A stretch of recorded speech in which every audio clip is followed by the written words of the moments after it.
La Côte d'Ivoire est de nouveau au travail. Nous également, nous sommes au travail. Bonjour mesdames, messieurs, amis téléspectateurs, bienvenue. Vous êtes à la matinale de RTI 1. Matin, bonne heure. Aujourd'hui, nous parlerons de sujets importants avec nos consultants, des sujets qui touchent la loi sur l'acquisition de la nationalité. Et nous ferons une incursion dans le monde agricole aussi. Nous parlerons des commentaires utiles sur des sujets à faire. Le téléphone lui sera ouvert à partir d'un moment pour vous permettre de vous exprimer sur le sujet du jour qui est saison de pluie et catastrophes naturelles. Notre premier consultant est sur le plateau. Bonjour monsieur Paul Coretti. Bonjour monsieur Comment allez-vous? Très bien, bien merci. Réveillé? Bien réveillé. D'accord, vous permettre le temps de vous installer confortablement sur notre plateau avec cet élément que nous propose la réalisation assurée par Christelle. Du thé ou du café, à vous de choisir. Des feuilles, de l'eau, du sucre et le thé est servi. Le thé est utilisé sous deux formes. Il y a la taille faite à base de menthe importée et la taille traditionnelle faite avec les feuilles des plantes cultivées sur le plan local et des arômes.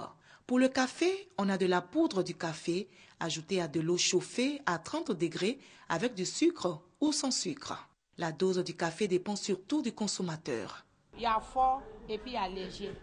Voilà, il y a d'autres quand ils viennent, ils parlent de léger. Bon, léger là quand ils prennent, c'est pas trop fort quoi. Voilà.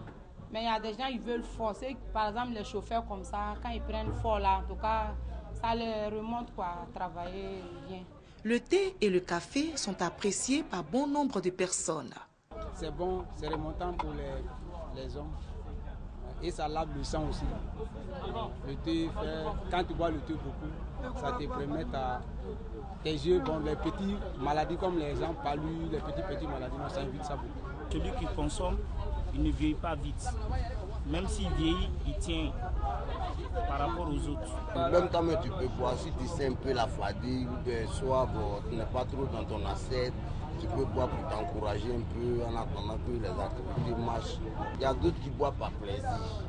Il y a d'autres qui boivent, bon, peut-être qu'ils voient les gens boire. Il y a d'autres aussi qui boivent pour dire que vraiment ça me permet de travailler. Tu sais, tout qu'on fait, ça ne rend pas l'homme mourant, quoi. Ça te réveille un peu, quoi. Comme tout à l'heure, ce que j'ai consommé là, ça me permet d'échanger avec vous facilement. Voilà. Et pourtant, il y avait un peu de sommeil, tout ça est parti. Mon corps un peu léger sur moi. La taille, ou si vous le voulez, le thé et le café, sont considérés comme des remontants par les consommateurs. Mais tous les deux ne sont pas logés à la même enseigne. Le thé me fait du bien. Parce que quand tu prends, vraiment, ça te permet d'être à l'aise. Mais ce qui est sûr, ce n'est pas un incitant comme le café noir. Au niveau du prix, il y a tout de même des similitudes. 100 francs la tasse ou le sachet. Le métier de vente du thé ou du café nourrit son homme. Comme presque tous les petits commerces du genre, les espaces de thé ou de café ne respectent pas toutes les règles d'hygiène. Une faille qui pourrait faire perdre au café son goût souvent apprécié dans la convivialité. À l'instant, cet élément qui retraçait donc les vendeurs de thé et de café et qui me fait penser à Keïta Souleymane et Keïta Sidiki qui aiment bien prendre du café ici à la RTI. Alors, monsieur Coretti, bonjour à vous. Nous sommes maintenant installés et aujourd'hui, le sujet qui nous réunit, c'est la loi numéro 2013-653 du 13 septembre 2013 portant dispositions particulières en matière d'acquisition de la nationalité par décret. Bien avant de parler donc de cette loi, nous allons essayer de situer quand même le ministère, car vous venez du ministère de la Justice et des droits de l'homme et des libertés publiques. Quelles sont les attributions de ce ministère-là? De manière ramassée, les attributions du ministère de la Justice. Oui. Alors c'est la gestion de l'activité de toutes les juridictions et le suivi de la bonne application des lois et des règlements et l'élaboration des projets de tests, dont par exemple celui dont vous venez de parler, la loi portant acquisition de la nationalité par déclaration.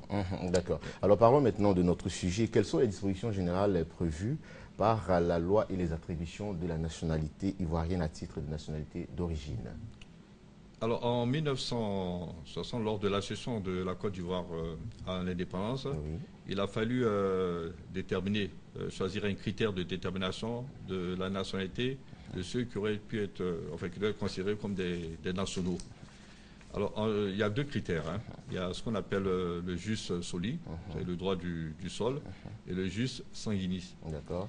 Et en 60, pour l'élaboration justement des lois et puis pour le choix des critères, les députés ont fait venir 2 éminents juristes français, M. Tissier et Saint-Hilary, qui, par expérience, ont dit que l'état civil étant récent, il fallait choisir le droit du sol, puisque le fondement même du jus sanguinis, c'est l'état civil. D'accord. Donc c'est le choix qui avait été fait à l'époque, au niveau de la loi, bon, même si au niveau de la pratique, c'était le jus sanguinis.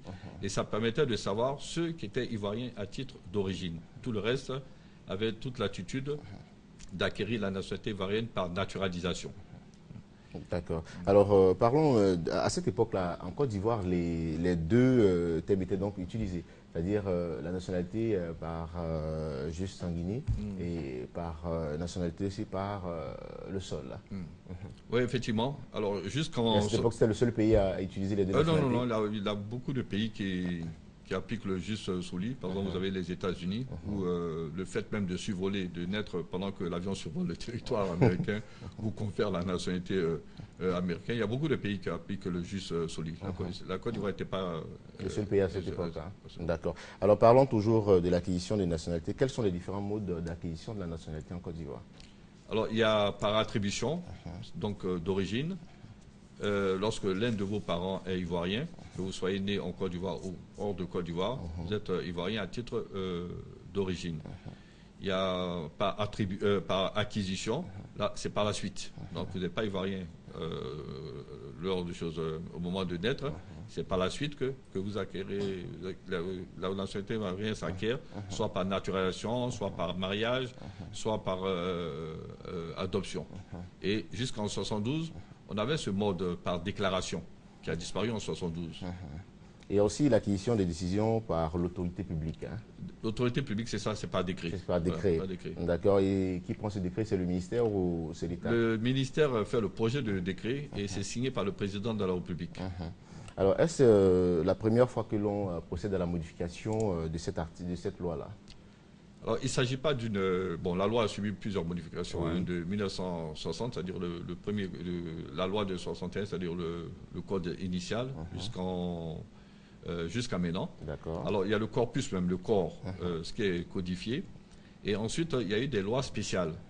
Donc, en 2004, après l'INAS Marcoussis, il a été demandé au gouvernement de proposer des mesures d'acquisition de la nationalité de manière simple et accessible à tous, pour prendre en compte une partie de la population in situ qui se considère comme ivoirien mais qui était considérée comme des étrangers. Cette loi de 2004 a été modifiée par 2 décisions présidentielles ayant valeur de loi, mais elle a eu très peu d'impact.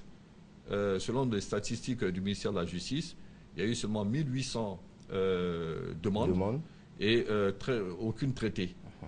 Bon, pour une raison très simple, c'est que le décret d'application a été pris très tardivement et il restait très peu de temps pour utiliser cette loi. Et tout récemment,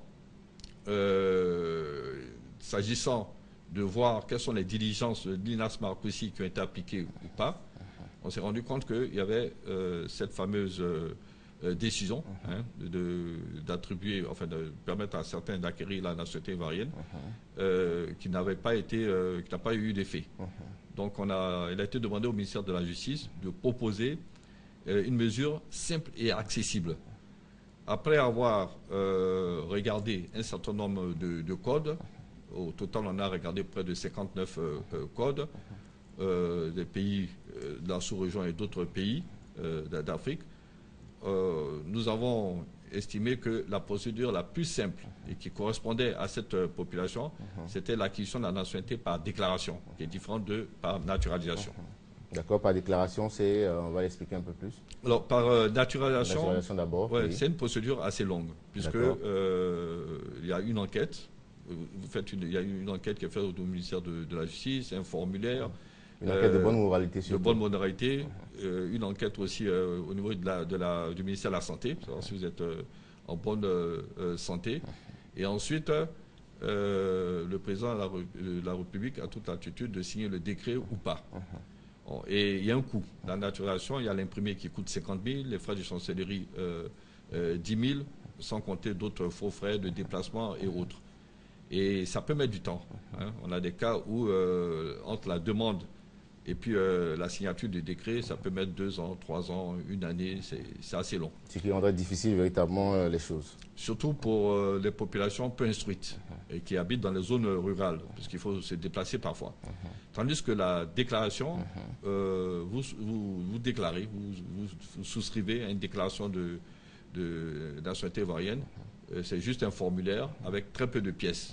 Dans le cas d'espèce, c'est 2 photos d'identité, l'extrait de naissance prouvant que vous faites partie de l'une ou l'autre des catégories prévues par la loi, à savoir ceux qui sont en Côte d'Ivoire avant l'indépendance, c'est-à-dire ce qu'on appelle les immigrés de très longue date, ceux qui sont nés sur le sol ivoirien entre 61 et 73, c'est juste des éléments à produire, à prouver pour faire la déclaration. D'accord. Alors parlons de la déclaration. Certes, il est bien beau de faire une déclaration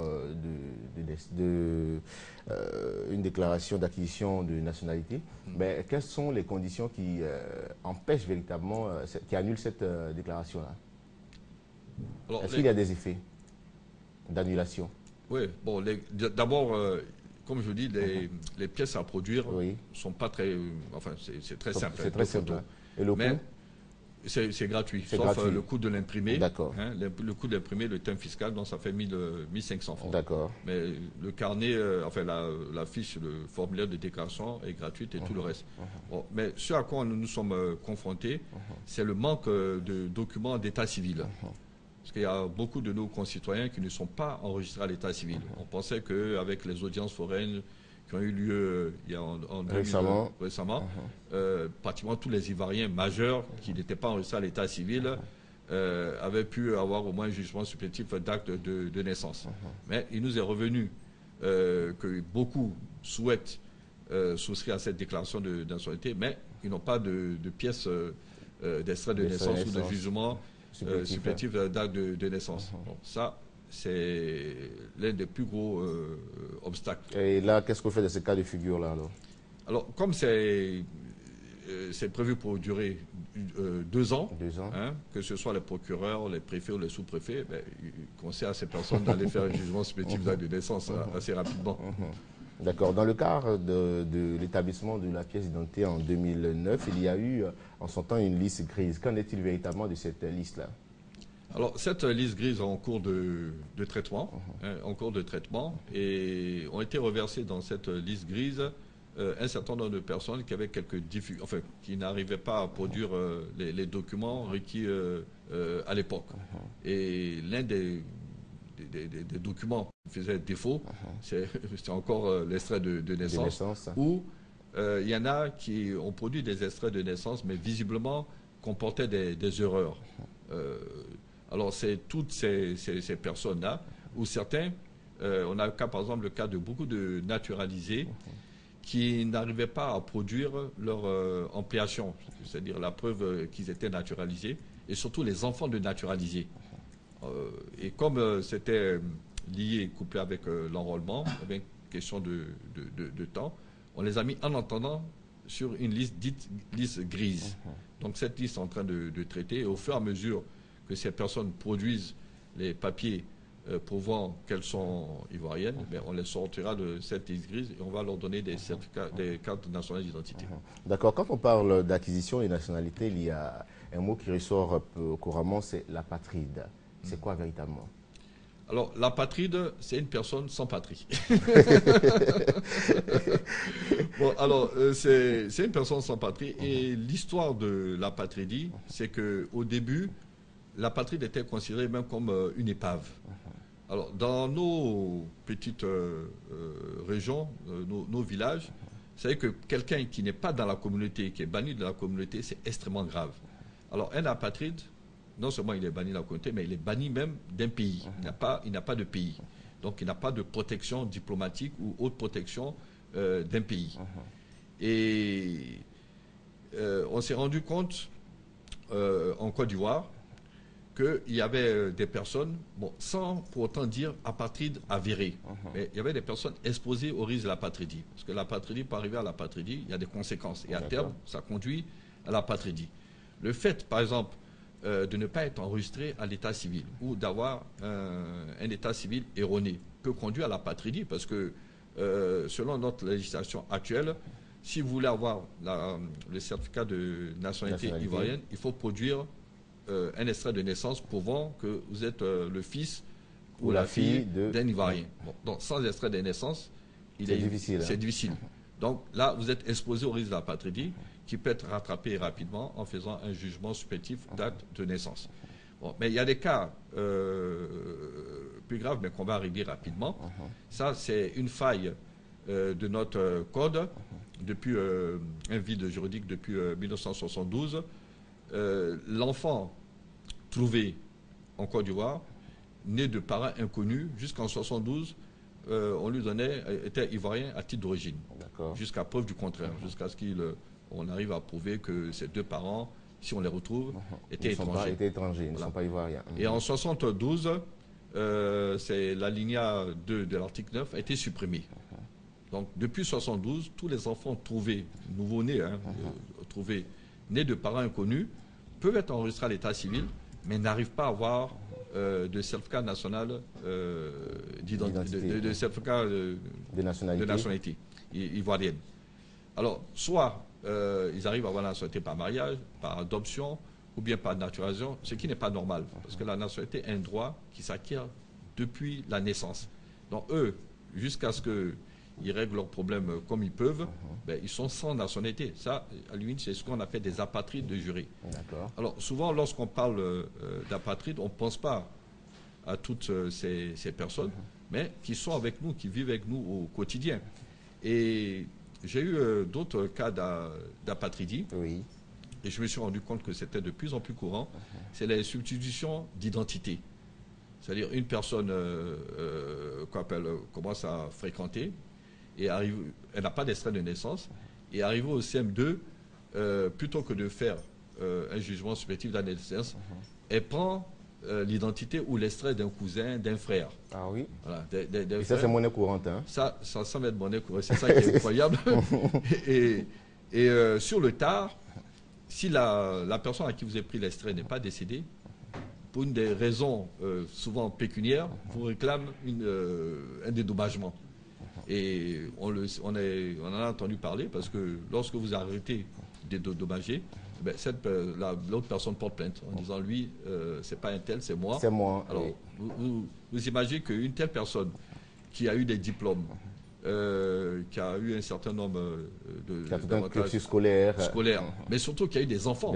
Avec une fausse identité, ben, ça conduit ces enfants dans l'erreur aussi. Voilà, dans l'erreur et puis dans une situation d'apatridie parce que voici des enfants qui, si les deux, c'est-à-dire monsieur et madame, sont dans le même cas où c'est seulement madame qui a reconnu l'enfant et qu'il y a eu substitution, mais tout ça, ça conduit à l'apatridie. D'accord. Alors, monsieur Koreki, autant pour moi, vous êtes conseiller technique au ministère de la Justice, des droits de l'homme et des libertés publiques. Nous allons revenir tout à l'heure avec vous. Pour l'instant, nous allons faire place à la météo, suivie du journal.